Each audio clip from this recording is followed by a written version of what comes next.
Gran gusto de saludarlos en este nuevo programa de Corrientes de Pensamiento. Momentos con enormes dificultades, momentos donde hace un mes prácticamente ha sido designado el superministro, que es el doctor Massa, que ahora ha designado a su subsecretario. Qué mejor que hablar hoy con un hombre que se recibió en La Plata, estudió en el exterior, está en fiel, múltiples actividades, de un gran amigo y un hombre que se brinda permanentemente a emitir opiniones con conocimiento profundo de estos temas. Y digo que por eso le agradezco mucho al doctor Daniel Artana que esté hoy con nosotros en Corrientes de Pensamiento, que ha sido profesor también en el exterior. Y también estás, Daniel, ¿no? En la Torcuato de Tela, además de la UCEMA. Sí, yo doy clase en 3 universidades. En la Universidad de La Plata, donde soy titular hace muchos años de una materia llamada Política Económica 1. Bueno, primero, hola, Pocho, hola a toda la audiencia. Después doy clase en la UCEMA, en el MBA, y doy clase en la DITELA en un curso de la Master of Law and Economics, doy Economía de la Tributación. En general, siempre con algún colega que me acompaña. Sí. Perfecto. Daniel, yo dejo que vos nos digas, le digas a los televidentes, mi amigo, vos estás viendo esta primera etapa del nuevo ministro que ha designado hace muy pocos días al subsecretario Rubén, y que ahora va a viajar al exterior, de acuerdo a lo que tengo entendido, con funcionarios de ese equipo. Y veo que el jefe de asesores es el joven Marcul, que ya ha estado alguna vez en la función pública. Y que te dejo que vos, bueno, además de la inflación que no para, de la pobreza que se acentúa, ¿cómo crees que vamos a empezar a transitar? A ver, Dios quiera que así sea, un camino diferente.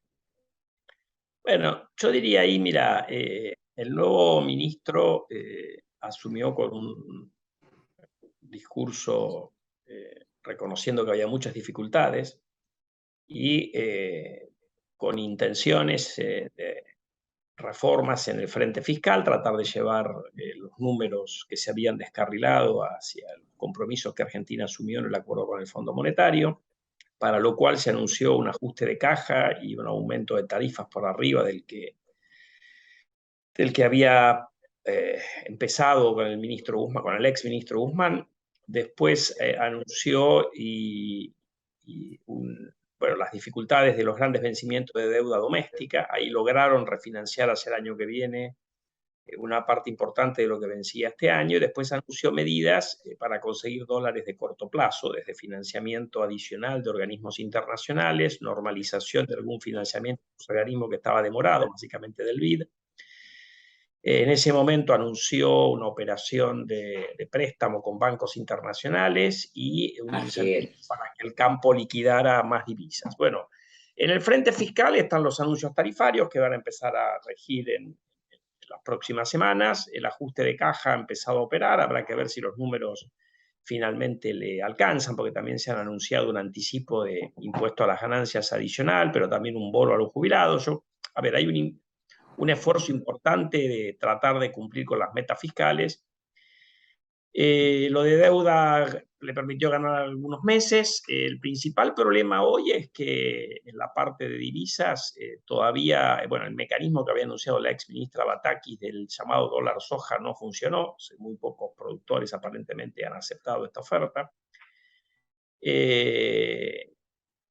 Se habría destrabado algo del BID y de la CAF, pero estamos hablando de cifras que no son muy importantes, y por lo tanto el principal problema de corto plazo es que el gobierno o el Banco Central no consiga recuperar reservas. Al menos ha dejado de vender, pero no compra volúmenes importantes, con lo cual no se va a cumplir la meta de reserva que se había firmado con el Fondo Monetario, por un lado, Pero por otro lado, con estos niveles de brecha cambiaria y de reservas, el funcionamiento de la economía sigue siendo muy complejo. Así que yo diría que ahí está el principal desafío. El viaje a Estados Unidos, para mí, lo que puede hacer es lograr que el Fondo Monetario dé un waiver para el incumplimiento de reservas, suponiendo que se encarrila lo fiscal, pero es muy difícil que se logre financiamiento nuevo y, por lo tanto, esa tensión en el mercado cambiario sigue siendo el problema central a mirar en el corto plazo, ¿no? Vos decís que este viaje a Estados Unidos, entonces, motivo para mantener un contacto más directo, a ver si se replantean algunas cosas, teniendo en cuenta que a lo mejor no se pueda cumplir con lo que se pactó hasta ahora, ¿no? Sí, yo creo que, a ver, Argentina, vos fíjate que Como la carta de presentación, tenemos a lo un, mejor, Daniel. bueno, puede ser, pero nosotros es natural que uno teniendo un programa tan importante con el Fondo Monetario, el ministro de Economía vaya y se siente con el Fondo Monetario. Lo que pasa es que, bueno, ahí han pasado en los últimos 3 meses 3 ministros distintos, digamos. Entonces esto quita un poco de seriedad y yo creo que también ahí se tratará de calmar un poco las dudas que se generan con la gran volatilidad que tiene la política doméstica, ¿no? Y el impacto que eso ha tenido sobre la conducción económica. Pero bueno, lo relevante para la macro de corto plazo es si consiguen más dólares y me parece a mí que eso no va a estar. Con lo cual vamos a seguir estando con la discusión de si pueden avanzar con el tema con el campo. Aparentemente le darían al productor de soja un tipo de cambio más atractivo que el que les había sugerido Batakis. Veremos, pero todavía eso no lo sabemos. Así es. Hay un anuncio, hay una esperanza, pero la confianza y la concreción todavía falta que avance. Bueno, es que Ahora, el problema es que ninguna de estas medidas está exenta de problemas, porque vos le das $1 a la soja, que hace después con el trigo, el maíz, o sea, si lo haces permanente, empezás a generar señales para que los productores se vuelquen todavía más a la soja, en un contexto donde además el trigo y el maíz están particularmente golpeados por la falta de agua, ¿no?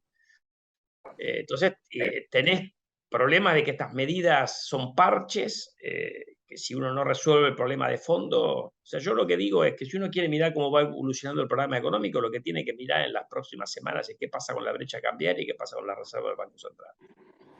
Si eso mejora, o sea, baja la brecha, suben las reservas, la cosa va bien encaminada. Si no mejora, bueno, los problemas acá están. es un poco jugar a todo y que la cosa funcione, y si no funciona, ver qué replanteo habrá que hacer.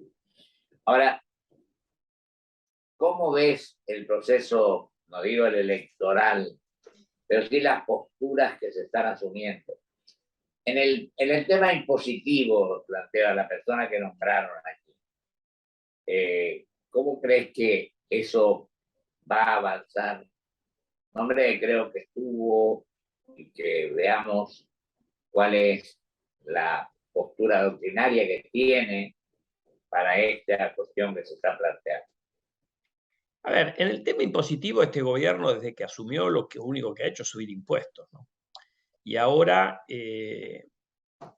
tenemos recientemente, a pesar de que no tienen aparentemente los votos para votar nuevas sumas de impuestos, han avanzado con 2 cuestiones, porque la oposición se resiste a eso. Una es este anticipo adicional en el impuesto a las ganancias de algunas sociedades, que lleva a que el anticipo sea 125%, eso nunca había pasado en la Argentina. O sea, es un aumento en la presión tributaria. Porque ¿qué pasa si alguien no repite la ganancia? Porque el supuesto es que uno va a ganar más que el año pasado, pero no todo el mundo le pasa lo mismo y ahí te quedás con un saldo a favor que el Estado después, en el mejor de los casos, te devuelve sin intereses, ¿no? O sea, tu sola plata, para ponerlo. Pero además está el tema este de la propuesta del oficialismo de darle carta blanca a las provincias para que suban ingresos brutos. Acordate que en el pacto fiscal del 2017 Exactamente. se había acordado que las provincias iban a tener límites a lo que hacen en ingresos brutos, por lo menos en las tasas que cobran a los sectores intermedios, para ponerlo de alguna manera. Pero todo eso se levantó y lo que está yendo es, por lo menos se da carta blanca para que haya un aumento adicional de impuestos subnacionales. Así que bueno, este gobierno se ha caracterizado por subir impuestos, subir impuestos, subir impuestos, cuando en realidad el problema para mí del sector público pasa más por el exceso de gasto. El sector público, y ya que dijiste el sector público, este tema de la inflación que se está hablando del 100%, ¿cómo crees que se puede ir atenuando de acuerdo a las manifestaciones que estamos haciendo? Eso y el tema de los subsidios, etcétera, que estuvimos hablando también. Bueno, a ver, en inflación, la inflación alcanzó un pico en julio de 7,4%. Agosto seguramente va a dar un poco menos, pero va a seguir estando alrededor de 6, 6,5, que son niveles altísimos de inflación. Es muy difícil para el gobierno bajar la inflación significativamente, porque vos tenés el tipo de cambio lo están devaluando al 5 mensual, los salarios están yendo al 5,6 mensual. En ese contexto, con esos dos elementos de costos de las empresas tan importantes yendo a esa velocidad, es muy difícil que la inflación baje por debajo del 5 mensual. Entonces, esto está armado, es un programa económico que hoy el gobierno, por más que quiera avanzar en acuerdos precio y salario, por más que quiera contener el tipo de cambio y devaluarlo menos, no puede devaluar menos el tipo de cambio porque no tiene reservas, y el acuerdo de precio y salario perdió credibilidad porque ya usó ese instrumento, bueno, después puede discutir si sirve o no sirve para algo, pero lo usó ese instrumento durante buena parte de la gestión del presidente actual. Entonces hay un cierto agotamiento en estos instrumentos heterodoxos que en el mejor de los casos se pueden usar por periodos muy cortos, ¿no? Y a eso agregarle lo que vos decís, o sea, el gobierno está reduciendo algunos subsidios, eso significa aumento de tarifas, eso te mete en el momento en que eso ocurre ruido en los índices, ¿no? Por lo tanto, la inflación va a estar alta, por ahí no a los niveles del 7 y pico por ciento del mes de julio, pero va a seguir estando alta, yo diría. Es difícil ver cómo la bajan por debajo del 5 o 6% mensual. Ahora, digo, Daniel, querido, teniendo en cuenta la actitud oficial, ¿cómo estás viendo lo que no pensamos, bueno, el oficialismo estamos no, yo no diría ni oposición, sino en otra postura, teniendo en cuenta lo que falta a una elección? Hasta se está hablando de la posible eliminación de las PASO, por ejemplo. Pero hay varios candidatos, y lo más notable es que la mayoría son muy pocos los del interior. A ver, ¿qué crees que puede pasar con esto? Por un lado, actitud de un precandidato produce un efecto negativo en otro. Yo pienso que lo que tenemos que esmerarnos, esta impostura, es lograr que haya una especie de coherencia en las actitudes, en las posturas, porque a veces pareciera que nos empeñáramos para que haya confrontación, para que haya discrepancias, que la discrepancia no es que sea negativa, a veces son positivas, pero también nos fijamos como si éramos a propósito para que las cosas no salgan bien. Y acá lo que nos conviene a todos es que entre todos los argentinos, cualquiera sea la postura que tengamos, tratemos de recorrer un camino que sea beneficioso para los 45 millones, ¿no?, de compatriotas, ¿no? Mira, imaginando el 10 de diciembre del 2023, cuando asuma el nuevo presidente que va a ser electo en octubre o noviembre, la situación en particular económica va a ser muy compleja. Que más allá de que el gobierno consiga frenar un poco los desequilibrios, este año, el año que viene hay elecciones, va a haber una presión muy importante por parte del kirchnerismo duro para aflojar la política fiscal y monetaria, y no hay mucho margen para eso. Pero bueno, la situación se va a heredar una economía con alta inflación, con alto déficit fiscal, con alta cantidad de LELIQs y compañía en el Banco Central, una economía con un nivel de actividad bastante golpeado, sin reservas en el Banco Central. Entonces yo diría que obviamente que la disputa política ocurre, y eso significa que se van a cuestionar unos y otros dentro de la que hoy es oposición, que es la que hoy aparece con mejores chances de asumir el gobierno el año que viene. Pero después que se sepa quién va a ser el presidente, mejor que se encolumnen y pongan todo el capital político para arreglar el gran lío que va a dejar el kirchnerismo. Y ahí, bueno, habrá que ver si el nuevo presidente convoca a una parte del peronismo después de la elección, después que se resuelva quién ganó. a colaborar, porque la agenda de reformas es enorme y esto alcanza no solamente al gobierno nacional, sino también a los gobiernos subnacionales, que también se han caracterizado por subir la presión tributaria, llenar al sector público de empleo público que no es necesario, o sea, hay mucho empleo redundante, y con una gestión en general de la cosa pública, con algunas excepciones, por supuesto, pero bastante mala, tanto a nivel nacional como provincial como municipal. Con lo cual, la agenda es enorme si queremos que la Argentina realmente retome un sendero de crecimiento que permita generar empleo formal y que a su vez permita bajar los niveles de pobreza. Acá no hay espacio para seguir en la disputa política, para la grieta. Ahora, mi impresión es que el kirchnerismo duro es irrecuperable. O sea, cada vez que puede, busca una confrontación. Pero bueno, esperemos que en algún momento recapaciten y dependerá del resultado electoral que eso pueda ocurrir más rápido o no, porque en general a la gente lo disciplinan los resultados electorales y son muy contundentes. Yo, por mi experiencia política, etcétera, yo creo que lo que tenemos que hacer ahora es tratar de no confrontar, sino de buscar conjuntamente soluciones. Yo pienso que en este caso, a veces prima el individualismo exagerado en esto y no pensar en lo colectivo, en lo general, siempre y cuando esto convenga, con un proyecto se vaya agregado, mejor dicho, un proyecto de país que tenemos que tratar de transitar con seriedad, con responsabilidad y cumpliendo estrictamente lo que se promete y lo que se manifiesta que vamos a llevar adelante. Entonces decimos una cosa y a las 24 horas estamos cambiando de postura. Y creo que esto es muy negativo para la falta de confianza por parte de la gente. Incluso en este mundo, vos que conocés mucho y que estudiaste afuera y que estás a veces en contacto con todo, estás en fiel. La falta de confianza y sobre todo el mundo que está con problemas también. Tenemos que tratar de recuperar la credibilidad y que la gente, cuando le decimos algo, diga, no, esto se va a hacer. Sí, bueno, Argentina se ha caracterizado, por lo menos en los últimos tiempos, por un manejo de la cosa pública muy poco profesional, ¿no? Con una gran improvisación. Ejemplo, este gobierno ha sido lamentablemente un ejemplo en eso, ¿no?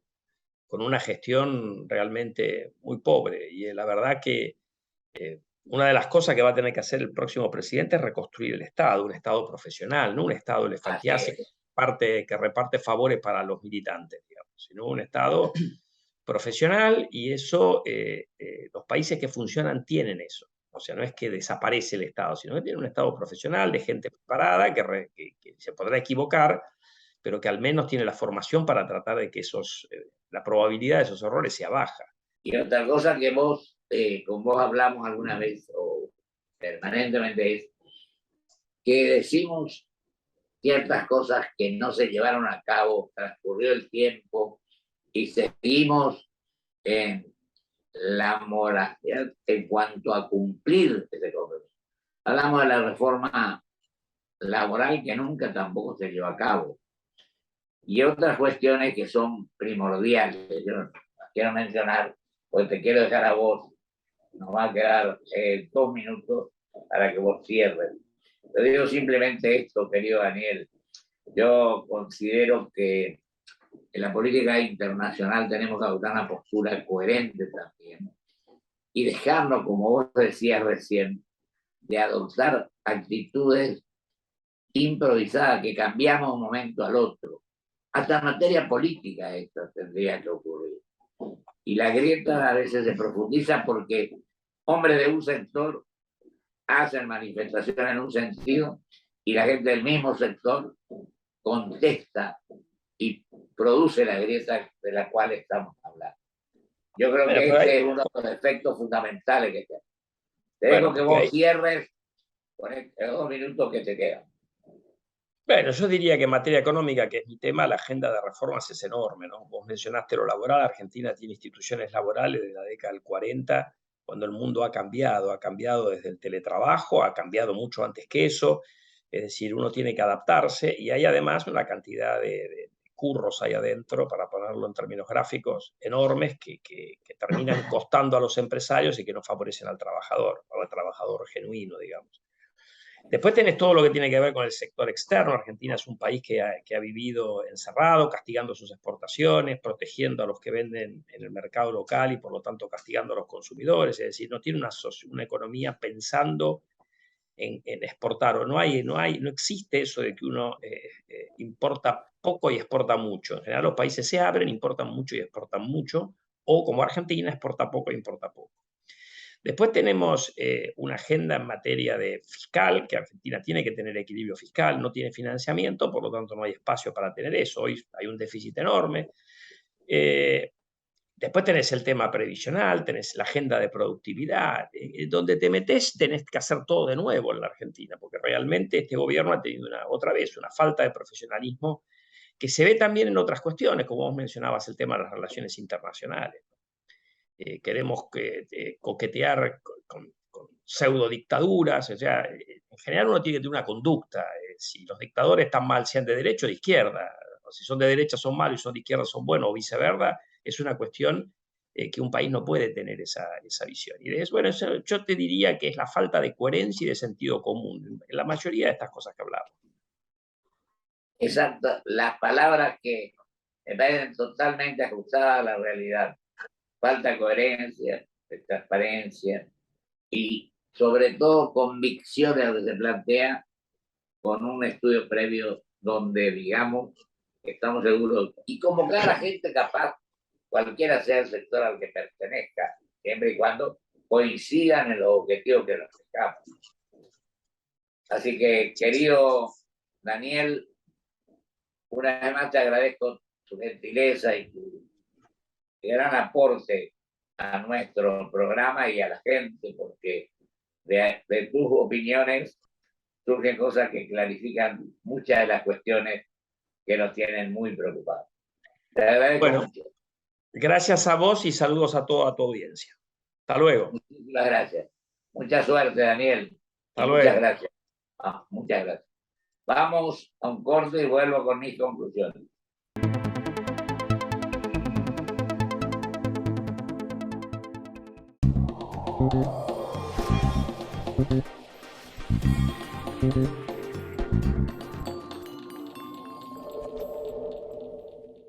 Estaba oscuro, en una estación de servicio en medio de la nada. Le da las llaves al playero y le dice, llénalo. Especial.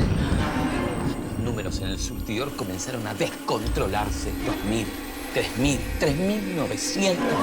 Redondeo en 4.000. Su mano se dirigió a la billetera. No estaba ahí. Decime que tenía la app de Galicia para pagar escaneando cualquier QR. Sí. Afortunadamente, recordó que se había bajado la app Galicia en el celular. Galicia. Mujer bonita es la que lucha. Mujer bonita es la que emprende. Mujer bonita es la que acompaña tus sueños y esperanzas. Mujer bonita es la que busca seguir creciendo. Es la que cura. Es la que cuida. Es la que no afloja. Es la que no baja los brazos. Es la que sigue para adelante. Mujer bonita somos todas.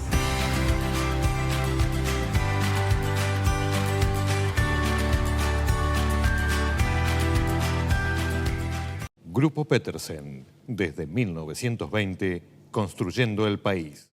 Presentamos Club Toyota, la membresía que te hará vivir las mejores experiencias por el solo hecho de ser parte. ¿Cómo funciona? Escanea el código QR para registrarte y empezá a disfrutar. ¿Tenés un Toyota? ¡Sos parte! Todas las noches, al cerrar el puestito de artesanías, el duendecillo seguía ahí, como diciendo, nunca me venderán. Un día, un turista pareció haber caído en sus encantos. Qué lindo duende, dijo. Pero no encuentro el QR por ningún lado. Decime que apareció el QR Galicia que sirve para que le paguen desde cualquiera. Salvadoramente, entre los palos santos y los saumerios asomaba el QR Galicia y pudo pagar con... Se lo acreditaron al toque. Galicia. Hola, Felicidades, mi nombre es Valeria, agente financiera del banco. Tengo el agrado de informarle que por ser cliente es beneficiario de un sorteo y ha ganado 10.000 pesos. Para poder acceder a tu premio, necesitamos que nos brindes tu CBU, número de tarjeta y clave de seguridad, así podemos hacer efectivo el depósito.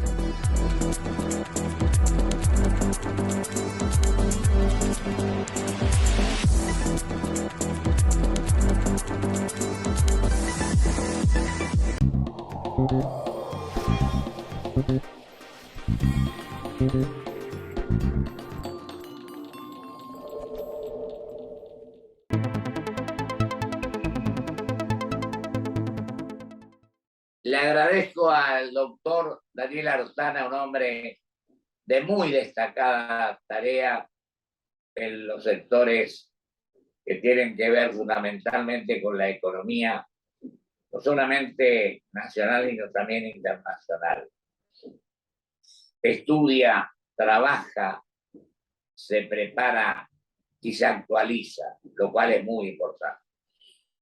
Y digo que cuando ocurren estas cosas, la gente a veces pregunta, ¿y qué tenemos que hacer ante la situación por la que estamos atravesando? Pero esto se refiere al tema de la inflación que tenemos hace bastante tiempo, no a este nivel, a el tema de la pobreza, que también la tenemos. Yo creo que esto tenemos que superar en tanto y en cuanto asumamos con responsabilidad, con espíritu constructivo, siempre lo digo, pero más que espíritu constructivo, yo diría con profundo sentido nacional, pensando en la gente y pensando en la patria. Y yo creo que esto lo vamos a lograr en tanto y en cuanto no haya un statu quo, sino que se produzcan las modificaciones que las circunstancias exigen para que juntos, cualquiera sea el sector al que pertenezcamos, tengamos un proyecto de país que merezca ser vivido, que se ordenen las cosas, que salgamos de un tira y afloje por obtener réditos parciales. Tenemos que tener réditos y beneficios colectivos, pensando en nuestro querido país y en nuestros queridos compatriotas. Que Dios así lo quiera. Hacia el próximo programa, si Dios quiere.